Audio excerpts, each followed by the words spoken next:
thoroughly and meticulously consider all the requests from the various departmental chairs. And Mr. Speaker, just for a brief, Mr. Speaker, some people may ask the reason for a supplementary budget, not just for this financial year, but because we have various other, also supplementary budgets which have been passed, and for sure we'll be considering many others going forward. Mr. Speaker, in this current year, and especially the financial year, we have had change in government, Mr. Speaker, and every new administration comes with their own agenda, Mr. Speaker, and manifesto. And therefore it was important that we recheck on our budget, which is already printed, so that we can align, Mr. Speaker, the issues that the current administration would wish to accomplish in line with the promises made to Kenyans.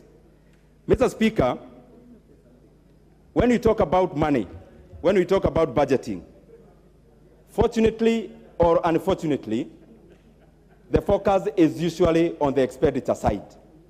But Mr. Speaker, when we are considering budget making, just for members so that we're on the same page, we consider two areas. One is the supply side of money, which is headed by the very able chair, Honorable Kimani Kuria, in the Finance Committee. And then there is the expenditure side that we consider and we handle as the Budget and Appropriations Committee. These two areas are critical because, Mr. Speaker, the monies that we seek to expend, the monies that we actually allocate to various programs, this money comes from somewhere. And majority of this money, Mr. Speaker, as majority of the members know, it comes from the ordinary revenue. Just to give a snapshot for the members to know the kind of situations we have been considering this supplementary budget on, Mr. Speaker, the current budget that is there, the printed budget, was a budget of around 3.3 trillion Kenya shillings. And Mr. Speaker, on that budget, we had allocated, or we had foreseen that we'll be able to collect ordinary revenues to a tune of 2.16 trillion Kenya shillings. Mr. Speaker, we expected grants of around 33 billion Kenya shillings. And also, Mr. Speaker, we had anticipated A, which is appropriations in aid, to a tune of just around 300 billion. In addition to that, Mr. Speaker, you see that for a budget of 3.3 trillion Kenya shillings to be financed, there is a hole that we call, in other terms, a deficit of just approximately 860 billion Kenya shillings. Mr. Speaker, this is money that we budget to use. This is money that we budget on the expenditure side, but this money is not available. And therefore, what we put in as the budget, Mr. Speaker, what we call the deficit, is the money that we anticipate to borrow. That is both locally and also, which is domestic borrowing, and also in terms of foreign borrowing. Mr. Speaker, on the expenditure side also, out of the 3.3 trillion Kenya shillings, Mr. Speaker, we had also anticipated various lines in terms of expenditure. And Mr. Speaker, our salaries as a country is shy of 900 billion Kenya shillings. Mr. Speaker, there is another vote we call recurrent non-salary. That is when we are in offices and we are making good use of those offices by extending service to the Kenyan people. There is also other facilitation which is recurrent in nature, like transportation, like the other travel, like training, and the other, Mr. Speaker, areas that we expect money to be able to serve Kenyans. And when I say we, I don't just mean the members of parliament, but the entirety of the people who actually are in public service. Mr. Speaker, therefore, that is around 1.4 billion Kenya shillings. Of that money also,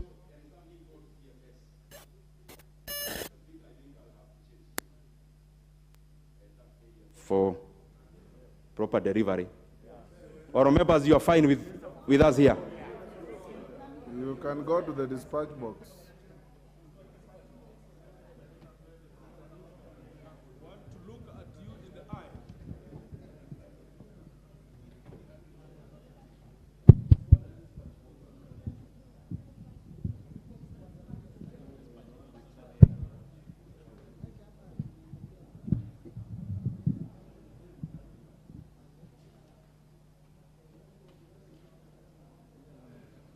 Proceed, Honorable Chairman. Thank you very much, Mr. Speaker. And I think this is better for proper interaction with members. Mr. Speaker, the current budget as printed is around 3.3 trillion Kenya shillings. I just enumerated the side of the revenue side, Mr. Speaker. And I was in the process of enumerating the side of I enumerated the revenue side. Mr. Speaker, on the expenditure side, the amount of money we pay in terms of salaries in this country is just shy of 900 billion Kenya shillings. Mr. Speaker, on top of the salaries, which is almost sacrosanct in terms of you cannot debate around what to do with the salaries other than pay, there is also another recurrent expenditure, Mr. Speaker, that is recurrent non-salary. This is money, Mr. Speaker, that we facilitate the civil servants in terms of delivering the service to the Kenyan people. Mr. Speaker, that is around 600 or thereabout billion Kenya shillings. On top of that, Mr. Speaker, there is another term we call CFS. CFS is consolidated, is the fund that actually takes care of payments of interest rates and servicing of loans, and also in terms of commissions, because we treat commissions as additional governments, and therefore any administration cannot handicap any commission. The monies for commissions are also put as a first charge within CFS, which is just around also 860 billion Kenya shillings. Mr. Speaker, we have also grants to our counties, which in this current financial year, we are talking about 300 billion Kenya shillings. Mr. Speaker, during that month, clearly as the leadership of this country, we have an obligation to think deep and to think wide in regards on how to make our budgets. Because perpetually, Mr. Speaker, we cannot continue making a deficit budget, Mr. Speaker, and especially that which enlarges the deficit every passing year. Mr. Speaker, that is what informed the President that, and of course, the Treasury and ourselves, that we needed to come up with a formula where we are going to cut on the deficit, Mr. Speaker, and also in terms of the kind of borrowing that we do in this country. And therefore, Mr. Speaker, that is the situation that led to the famous 300 billion cuts, Mr. Speaker, that was foreseeing on reducing the fiscal deficit in our country, Mr. Speaker, so that we do not descend into an abyss of financial misprudence. Mr. Speaker, I want to first of all address this issue of borrowing because it is the issue that informed the reduction of the 300 billion Kenya shillings. Majority of us argue, and we have had treasuries there before, the officials arguing, that majority of the economies actually borrow money. And therefore, it is not an entirely bad thing to borrow. Mr. Speaker, I agree and disagree on the same matter. Number one, Mr. Speaker, borrowing is good. Every country borrows. The US, actually, in terms of GDP, debt to GDP ratio, some of the countries that we seek to be like, economies like the US, when in Kenya we are talking about 70 to 80% debt to GDP ratio. Mr. Speaker, an economy like the US is actually in excess of 100%. A country like the UK is also in excess of 110% debt to GDP ratio. Mr. Speaker, a country like Japan has actually is now the front runner, is now the outlier in that field because it has borrowed in excess of 250% debt to GDP ratio. But Mr. Speaker, comparing our country, Kenya, with those economies that I have enumerated, with the kind of conditions that we are facing, Mr. Speaker, I feel this is like comparing a camel and an apple. Mr. Speaker, there is nothing to compare. And on the first front, when we talk about borrowing, the first thing you consider is the cost. The current cost of borrowing in Kenya, the last 10-year board, Mr. Speaker, to the last data that I saw, was just around 13.6% exempt of tax. And therefore, Mr. Speaker, having that kind of interest rate in terms of cost of borrowing is not sustainable. And I'm saying that comparative. a country like Japan, Mr. Speaker, when you track the 10-year borrowing of the Japanese government, Mr. Speaker, you realize that in some years, they have been able to raise money on negative interest rates. Mr. Speaker, what do I mean? That at some point in the last 10 years, the Japanese government has actually borrowed on negative rates. And therefore, on that front, Mr. Speaker, there is no way we can consider Kenya or compare Kenya with those kind of economies, Mr. Speaker. On the second front is the usage. Some of these countries strictly borrow for development. But, Mr. Speaker, using the tabulations that I gave earlier, you will be able to realize, Mr. Speaker, that majority of the money that we borrow is not expended insofar as even the spirit of the Constitution would provide. That we should borrow money that strictly goes into investments, what we call development. Mr. Speaker, some of the monies we have been borrowing, this is the money, some of it that has been going into recurrent expenditure. And Mr. Speaker, there is no economy across the world that is prudent that should be encouraging borrowing that goes into recurrent. Mr. Speaker, there is another area that I implore upon my colleagues to also consider, and I am sure we have a committee in this House strictly that deals with borrowing, that is debt and privatization. Mr. Speaker, there is another term in borrowing called netting off. Netting off, Mr. Speaker, is that an economy like Kenya, Mr. Speaker, we are net borrowers. Not just net borrowers, we are gross borrowers. Mr. Speaker, there is no economy in the world that Kenya lends money to. And therefore, when we report debt to GDP ratio, we are reporting both gross and net in terms of our borrowing. But, Mr. Speaker, using the same examples that I gave, and especially citing Japan, Japan is a country that is indebted, that is fine, but on very low interest rate. But, Mr. Speaker, another consideration we must make is that as Japan reports the debt to GDP ratio of 250%, Japan is also a huge creditor of the world, Mr. Speaker. The U.S. economy, Mr. Speaker, the highest creditor to the U.S. is actually the Japanese government. And, Mr. Speaker, therefore, when we consider borrowing, it is imprudent for us to compare our country to economies that are advanced as the ones that have tabulated there before. And therefore, Mr. Speaker, these are the issues that the Committee on the Budget and Appropriations considered while undertaking the cuts and the other realignments, Mr. Speaker, that I'll be enumerating as we continue. Mr. Speaker, as the period where we consider these supplementary estimates, what are the kind of conditions that we were relying on in terms of the conditions within our economy and the circumstances in our country? Mr. Speaker, allow me just a minute, first of all, because Kenya we talk about the domestic economy, but Kenya, Mr. Speaker, is also in a global economy. It is intertwined in whatever happens elsewhere. Mr. Speaker, what are the conditions of the global economy? And I'll cite just a few, Mr. Speaker, that especially correspond with our conditions back here at home. Mr. Speaker, one of the conditions, of course, that we know very well is that the supply chains across the world, and in regards to food, Mr. Speaker, have been hampered by some of the issues, and especially man-made, that has been happening in the last many months across the world. And especially, Mr. Speaker,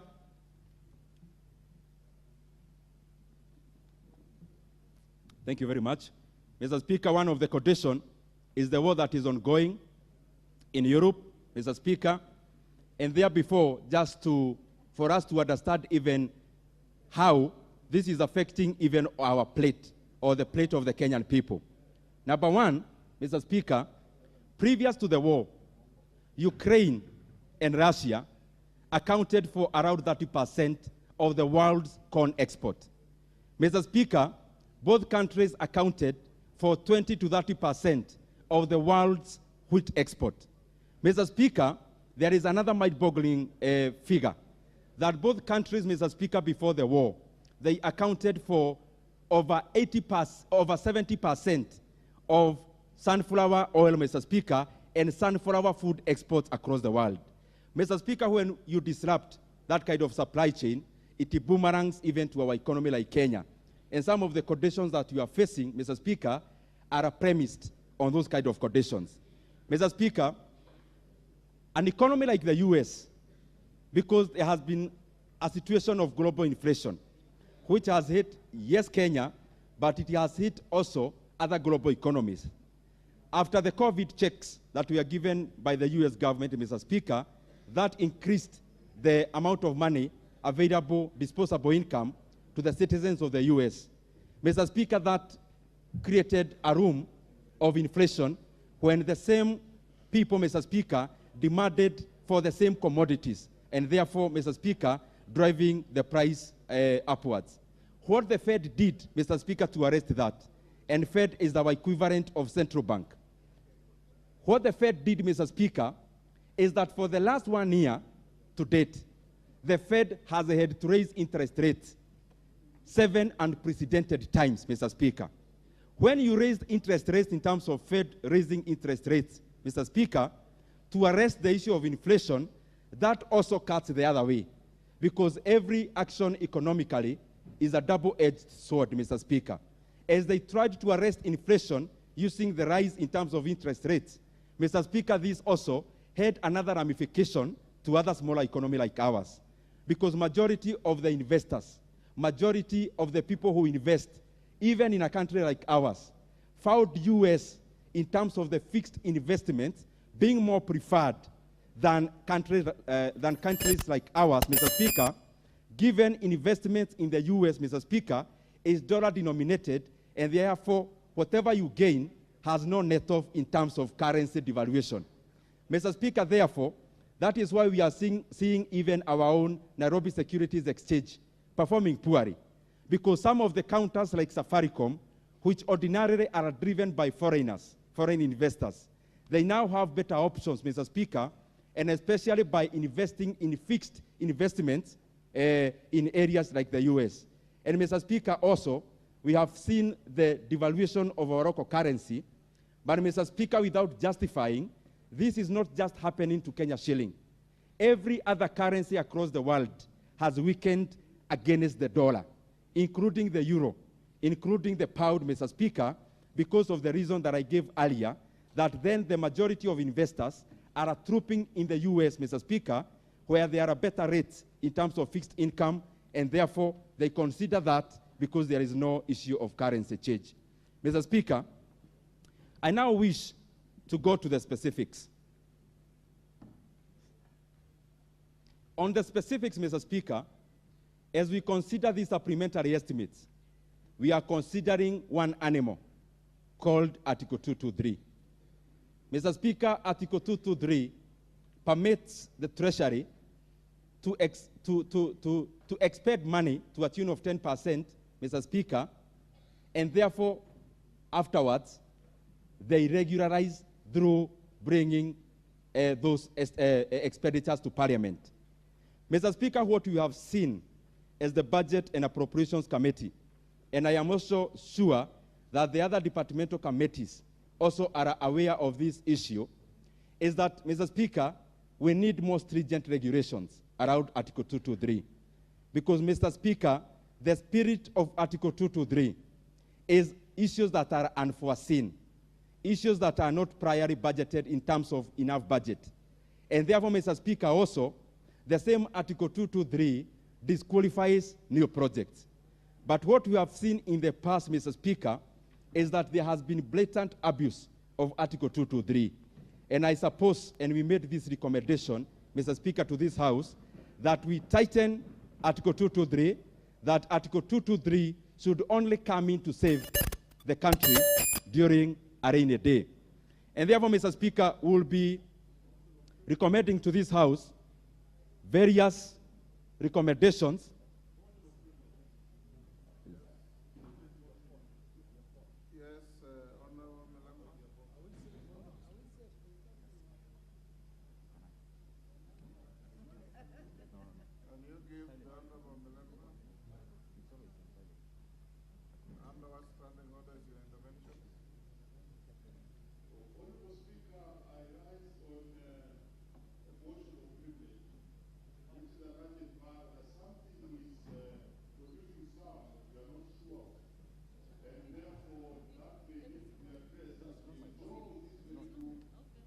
On the budget, on supplementary budget by the chair of the budget committee. We are really enjoying, but there's some disturbance that possibly you could call the leadership to take care of. Thank you, Honorable Speaker. Sergeant, make sure the honorable member is not apprehensive.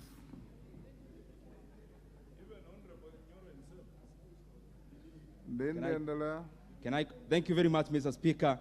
I was talking about Article 223, Mr. Speaker, and we feel that we need to tighten on how Treasury can make use of this Article 223. Mr. Speaker, we considered several of them, but in the considered opinion of the departmental committees responsible and the Budget and Appropriations Committee, Mr. Speaker, we considered and passed all the Article 223 expenditure except two, Mr. Speaker. One is in terms of payment to Telecom Kenya, that was around 6 billion Kenya shillings, and the second one was in regards to UGA subsidy, Mr. Speaker, which was around 4 billion Kenya shillings. Mr. Speaker, this was not purely our recommendation as Budget and Appropriations Committee. Mr. Speaker, we actually took up the recommendation of the departmental committees, Mr. Speaker, and upon perusal to find extra details, since they were not forthcoming, Mr. Speaker, we passed all the rest except the rejection of the two. Mr. Speaker, just allow me, even if I had considered the circumstances under which these supplementary estimates were considered, I request that you permit me to address one matter, Mr. Speaker, which is very close to the members of this House. When the cost of living goes up, when inflation goes up, it directly affects the people that we represent. And Mr. Speaker, partly there has been many issues that have brought about the kind of inflation we are having, and especially in the food basket.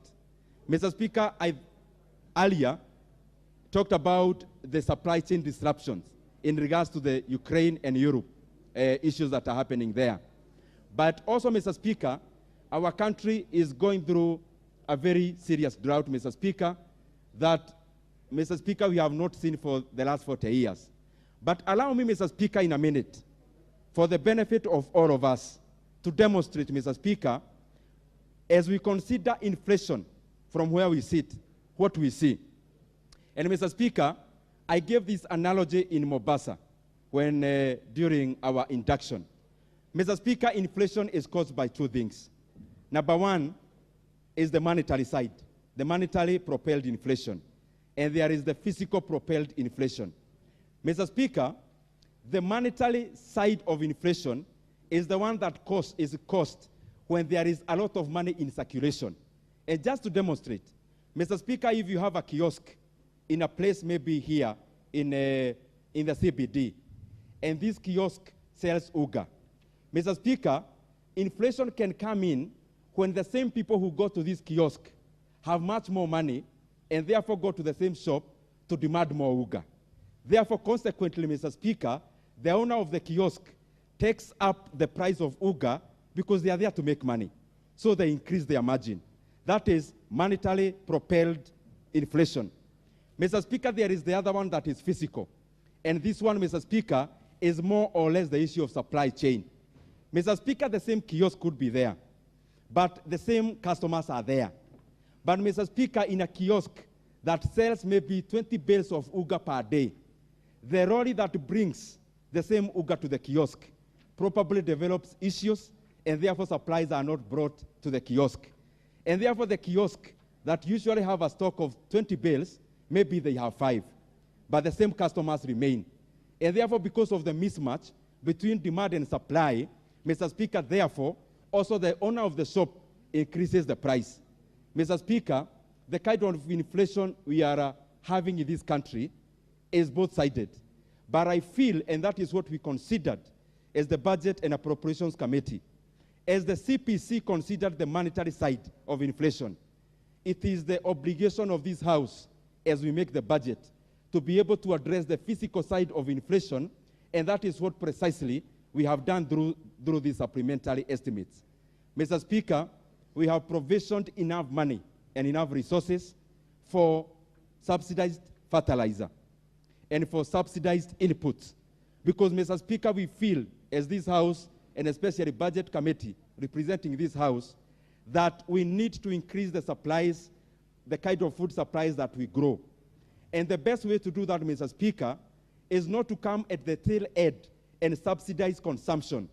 We thought, by the wisdom of the committee, but it is more appropriate to address the issue of inflation and the issue of supply, not on the consumption side, but on the production side. And that is why these supplementary estimates, Mr. Speaker, most of the money saved elsewhere have got into production of food, Mr. Speaker, by enabling our farmers to produce more, Mr. Speaker, by availing subsidized fertilizer, so that we also address the physical side of the food chain. Mr. Speaker,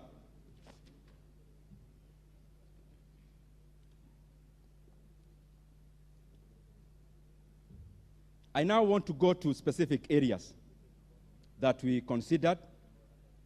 Number one, I just said there before that the Budget and Appropriations Committee, Mr. Speaker, is seeking that we approve fertilizer subsidy to a tune of 15 billion Kenya shillings. Mr. Speaker, this money is already provided so that we cushion our farmers and increase on the productivity.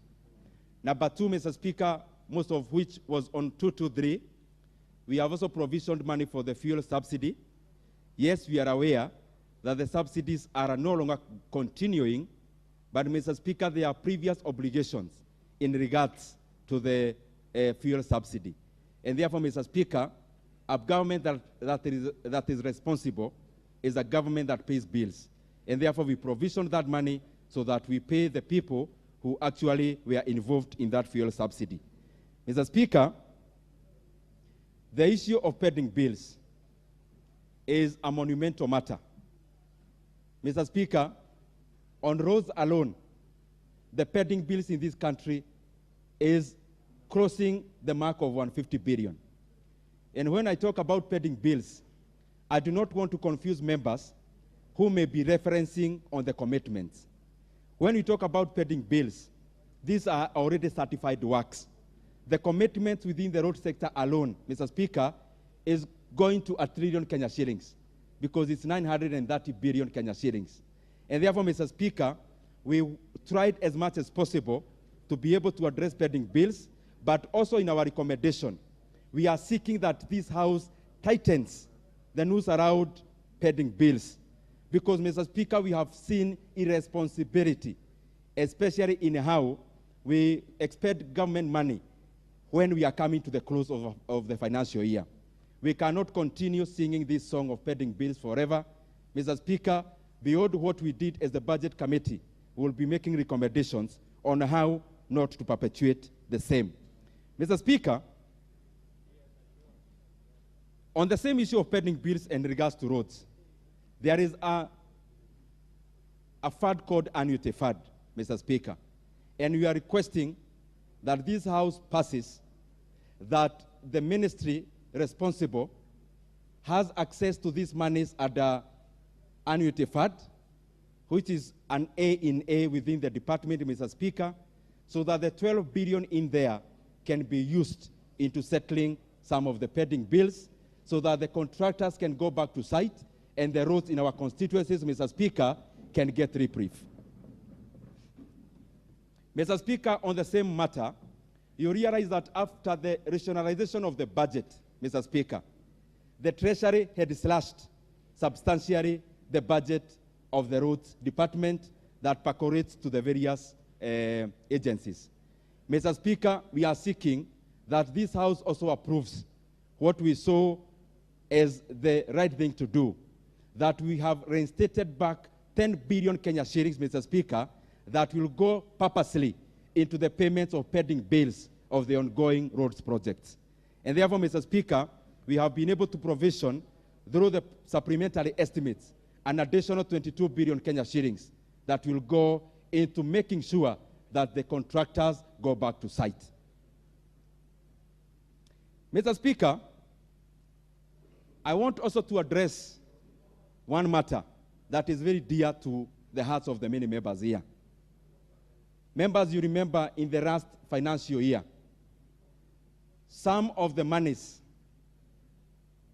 that are due for NGCDF, some of which the members had already procured, some of which the works are already done, to a tune of over 240 constituencies, still have arrears of 12 million Kenya shillings, Mr. Speaker, due to them.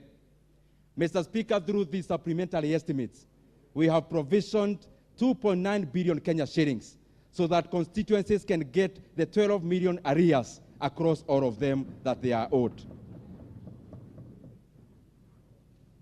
Mr. Speaker, you realize also in terms of GAF, the operationalization of GAF is also handicapped in regards to the monies that are needed to be able to unlock the monies that the women representatives expect in terms of their service to the Kenyan people. Mr. Speaker, we have provisioned enough money, Mr. Speaker, to be able to operationalize GAF so that the Kenyan people can continue receiving the services that the women reps, Mr. Speaker, advance to them. Mr. Speaker, we have also tried as much as possible, whatever money that we saved, we have been able to allocate this money into issues of drought mitigation, Mr. Speaker. Drought mitigation is two-layered. Mr. Speaker, number one, for us to do the mega things of irrigation and etc., we need to do these things to people who are already alive. Mr. Speaker, therefore, we first provisioned money to keep the Kenyan people alive. And we have provisioned enough money, Mr. Speaker, through the National Drought, NDMA, and the other relevant agencies, Mr. Speaker, to be able to cater for enough relief food. Because we cannot, as a country, continue to beg for money, Mr. Speaker, when we have a provision to feed our people using the resources that are available to us. And therefore, Mr. Speaker, on the first layer, we have provided for enough money to be able to cater for the relief food, Mr. Speaker, number one, but also layer two, for the medium term to long-term drought mitigation. When I talk about drought mitigation, Mr. Speaker, number one is about the storage of water, because majority of the farming that we do, Mr. Speaker, we rely primarily on rain-fed agriculture. Mr. Speaker, we cannot continue to put our country and especially our food basket and our food security to the vagaries of the weather. And therefore, Mr. Speaker, whatever savings that we got, we made sure that this money is going into agencies that we have tasked as this House to be able to deal with irrigation matters and other areas around drought mitigation. And in that regard, Mr. Speaker, I want to implore upon this House, there is a critical decision that we have to make. There are bodies in Kenya called RDAs. These are regional development authorities. And we know them, they serve our areas. Mr. Speaker, when these bodies were conceptualized, we didn't have devolution. Mr. Speaker, also, we did have waterworks agencies. Mr. Speaker, we saw something that is mind-boggling.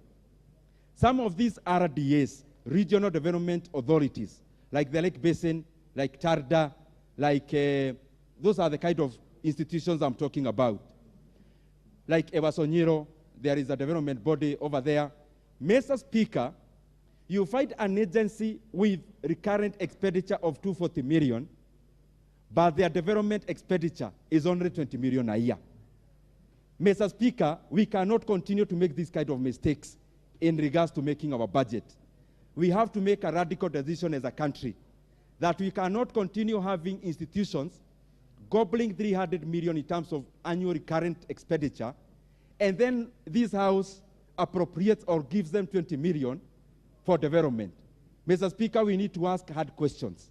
Either we give them enough money to be able to offer service to the Kenyan people, or we hold them, Mr. Speaker, and merge their whatever they do, Mr. Speaker, to other relevant agencies. But there is no way we will continue to have RDAs, which has recurrent expenditure of 240 million, with a development expenditure of 20 million. It doesn't make sense to us, and I'm sure it doesn't make sense to this House either. Mr. Speaker, we have done several other things. Number one, Mr. Speaker, you know we have a policy of instituting a TVET per constituency. Majority of our constituencies, including Kiharu, we have been able to benefit through this program, and we have TVETs that are in various in various levels. Some are starting, some are operational. But Mr. Speaker, there are over 50 constituencies that do not have TVETs yet. And how this TVET issue works is that the CDF allocates 10 million shillings. And then the government, through the relevant department, they provision around 40 million. We build a TVET. Then the government itself, through the relevant department, they also stock the relevant equipment in those TVETs. Mr. Speaker, through these supplementary estimates, we have been able to provision enough money, Mr. Speaker, for the constituencies that do not have TVETs to also have an opportunity, Mr. Speaker, to have those TVETs. Mr. Speaker, some of the late amendments that we did, one of them is looking into a very important area, Mr. Speaker. Mr. Speaker, through the Ministry of Education, 1.9 million school-going children, Mr. Speaker, will not have an opportunity to access education, Mr. Speaker, given the conditions of their homes and the conditions of the areas that they are growing up in.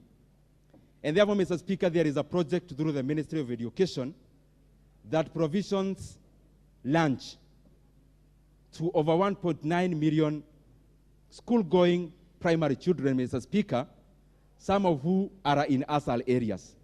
Mr. Speaker, we have been able to provision enough money for up to second term for us to give uninterrupted service to these vulnerable children, Mr. Speaker, that they also get food when they go to school, Mr. Speaker, so that even as we offer quality education, these young ones need to be in schools in the first place. Mr. Speaker, I am sure members will peruse our report, which we have outlined many issues. But among the ones that I want to wind up with is the housing program. Mr. Speaker, you know, this administration is very keen on delivering affordable housing to the Kenyan people. But this has been happening primarily in extremely urban areas. The semi-urban and small town areas, Mr. Speaker, have not been able to benefit from the housing program. Mr. Speaker, in consultation with the relevant departmental committee, through these supplementary estimates, we have been able to provision a seed capital of 1 billion Kenya shillings, Mr. Speaker, that we are going to have housing program running across all our 290 constituencies. Mr. Speaker, this has been informed by the fact that if you are able to tabulate where the housing program has been happening, it's primarily in Nairobi and other very big cities. Mr. Speaker, we also need to take this service to where the bulk of the people of Kenya live, because 70% of the Kenyan people actually live in rural areas. And therefore, it is good to focus on the towns that are nearer the rural areas, Mr. Speaker, because the residents of those areas are also in need of affordable houses, Mr. Speaker. And we have been able to anchor this very properly, that this money is seed capital for us to roll out this program across all our constituencies, Mr. Speaker. Mr. Speaker,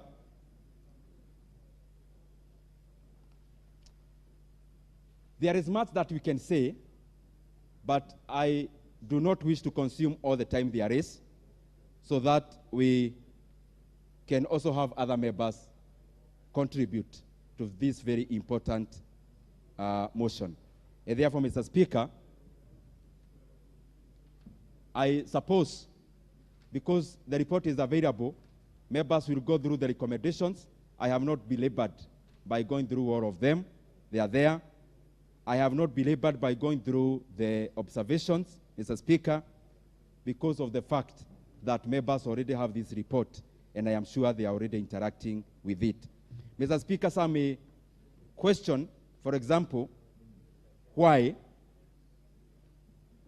they may not see the issues, for example, around ICT. Mr. Speaker, some of the programs that we are undertaking, and especially the issue... You have 5 minutes to end up. Thank you very much. The issue of fiber optic across all our areas. Mr. Speaker, I want to volunteer this information to members that there is the service fund through the CA, which has got enough money to be able to, for that money, and that money is available to be expended in regards to the ICT issues that we want to deliver to the Kenyan people. Mr. Speaker, I want to thank the members of the Budget and Appropriations Committee. I also wish to thank the members of all the departmental committees who took time through to listen to the various MDAs. And Mr. Speaker, I want to give the comfort to all the departmental committees that to the level where the departmental committee gave a recommendation to the budget committee on zero sum. And I want members to listen to this very carefully, because majority of us are also in departmental committee. The Budget and Appropriations Committee gives a lot of respect and accords a lot of respect to various departmental committees. And therefore, up to the point where you did rearrangements and you gave us a zero-sum recommendation, up to 97% or even 100% of those recommendations, we carried them as the departmental committees wished. We didn't amend majority of it because we also relied on the wisdom of the various departmental committees and the decisions that they made. Where there was a slight challenge is on the addition of funding, because we are dealing with a very compressed physical space, Mr. Speaker, and I am sure even as we consider BPS, we will be able to consider all the other items that never got a chance to be considered through the limited space that we had. But I also want to bring good news to the members here that through these supplementary estimates, we have been able to condense our appetite and our physical deficit, Mr. Speaker. Our physical deficit, just to repeat, is 5.7% of our GDP. This is much lower than what was there in the printed estimates, Mr. Speaker, because we have embarked on the journey of reducing our physical deficit so that we can live within our means. I thank you, Mr. Speaker, and I move.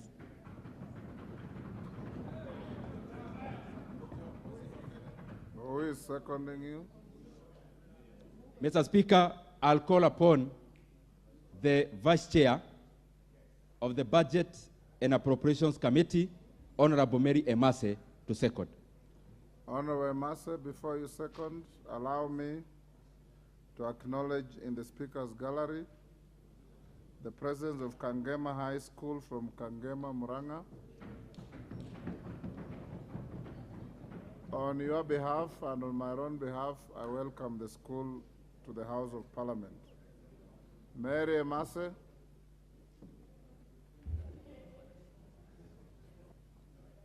Give her the microphone.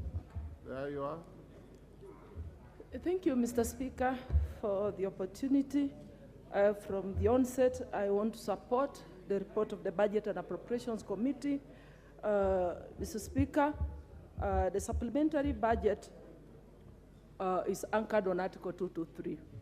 And I think I just want to, from the onset, to just